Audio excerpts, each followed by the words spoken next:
साथियों नमस्कार। सांप न देंगे हम बदला लेने को आन हमारी, बहुत सुनाई तूने अपनी आज हमारी बारी। प्राण प्राण में आज रक्त की सरिता खोल उठी है, मत घबराओ मेरे भारतवासी, देश की मिट्टी खोद उठी है। मेरे प्यारे भारतवासियों, हमने 800 साल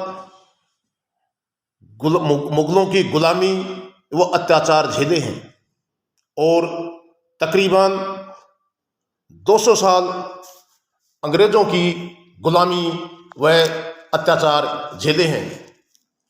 क्या भारतवासियों ने ये अत्याचार व गुलामी का समय हमें याद नहीं आता?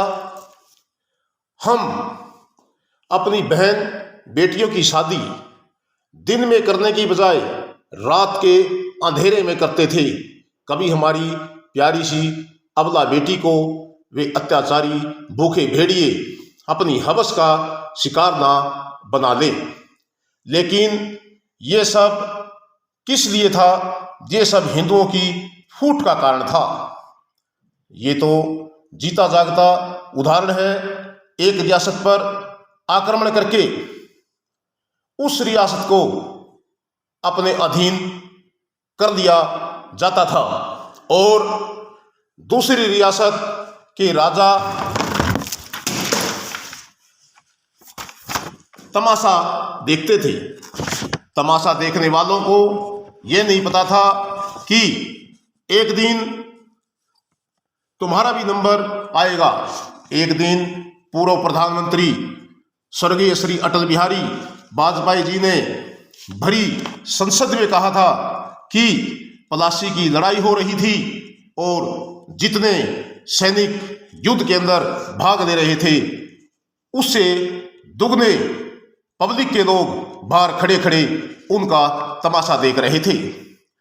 उसी पद्धति पर आज हिंदू समाज को कुछ देश के गद्दार व्यक्ति ले जाना सोच रहे हैं। सरेआम मीडिया के सामने कहते हैं कि हमारी सरकार आने के बाद हिंदू समर्थक व हिंदूवादियों को बाहर का रास्ता दिखा देंगे। क्या यही हिंदुत्व है? उन लोगों का जो इस प्रकार की बातें करते हैं और अपना हिंदू भाई जो जातियों में बटा हुआ है, यदि आप इस जातिवादी मानसिकता को दिमाग से नहीं निकालोगे, वो दिन दूर नहीं है कि भविष्य में आपको पछताना पड़े। मोहम्मद गोरी को 17 बार पृथ्वीराज चौहान ने हराया और बंदी बना दिया, लेकिन 17 बार सम्मानपूर्वक उसे एक राजा होने के नाते रिहा कर दिया। लेकिन जब मोहम्मद गोरी ने 18वीं बार दिल्ली पर आक्रमण किया तो अपने ही हिंदू राजा जयचंद ने मोहम्मद गोरी का साथ देकर उसको हरवा दिया। इसी प्रकार हमारे हिंदू ही एक दूसरे की जड़ काटते चले आ रहे हैं। इस सोच को बदलना होगा। आज भारत देश को खतरा है तो भारत में रह रहे लोगों से ही है। मेरे हिंदू भाइयों, और कितने जुल्म और सहने की ठान रखी है। क्या अभी कोई कसर रह रही है? तो अपनी जातिवादी सोच को बदलना पड़ेगा। एक ही नारा होगा और कहना होगा, हम हिंदुस्तानी हैं। झांसी की रानी पृथ्वीराज चौहान, तात्या टोपे, चंद्रशेखर आजाद, भगत सिंह व अन्य देश के क्रांतिकारियों को हिंदू समाज के लोगों ने मुखबिरी देकर उनको मरवाया गया और पकड़वाया गया।